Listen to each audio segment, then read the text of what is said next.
All right, coming to you live from Frankfurt, Germany in the Cloud Foundry Summit. I'm here with Eric Johnson of Google. Eric, how are you doing?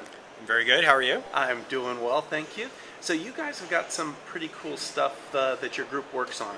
Maybe you could first start by saying what your group does. Sure.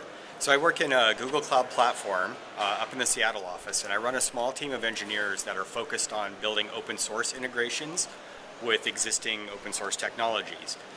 So probably the one that we want to talk about the most that my team is involved in is Cloud Foundry. That would be the place to talk about it. So now the exact maybe you talk about the hierarchy of Google's cloud properties, and then which one might map best to Cloud Foundry. Sure. So Google Cloud Platform is an umbrella term for many cloud services that we offer. So one of them is Google Compute Engine, which is our virtual machine service. We also have a Google Cloud Storage. If you're familiar with Amazon terminologies, these would be the equivalent of Amazon EC2 or Amazon S3.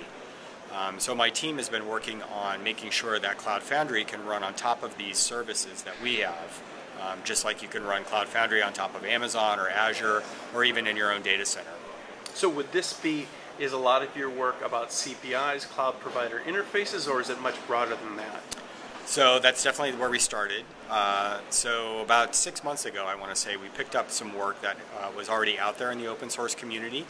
We've started working on that. We've been doing it about 6 months now, and it's in part of Cloud Foundry Incubator, and you can actually install open source Cloud Foundry right now on top of Google Cloud Platform. These are the Google Compute Engine virtual machine service.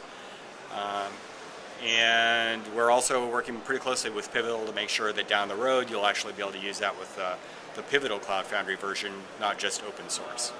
And there's something about Kubernetes, an API, a service component. What is that all about? Sure. So this is a service broker. Another engineer on my team is working on that right now. And the idea there is you may have your application developers would like to consume Google Cloud services, such as our big data services like BigQuery, or say Google Cloud Storage, even some of our machine learning APIs. You may want to have an application that consumes those services. So regardless of where you're running Cloud Foundry, whether that's on-premise or Azure or AWS, you can use the service broker to consume those Google Cloud services and make them available to the apps running within your Cloud Foundry. And then just to conclude with, and to the extent you can talk about it, what are some of your goals with the work you're doing around Cloud Foundry, say over the next year or so? Sure. So my ambitious goal is to make sure that Google Cloud Platform is the best platform for running Pivotal Cloud Foundry. And so some of the integrations that we're doing with the platform, such as taking your application logs and your Cloud Foundry logs through the fire hose, feeding that back into Google Cloud's logging, stack driver logging product.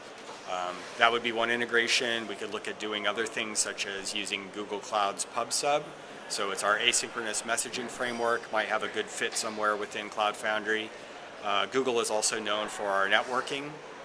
We have globally available load balancers, and so you can actually leverage the same technologies that Google uses for YouTube and Maps, Gmail, to, when you deploy your Cloud Foundry underneath our load balancers, you're using that same innovative technologies that Google's been working on for the last 18 years. Cool. Eric Johnson, sounds like you got some neat things coming up. Thank you so much. Yes, thank you.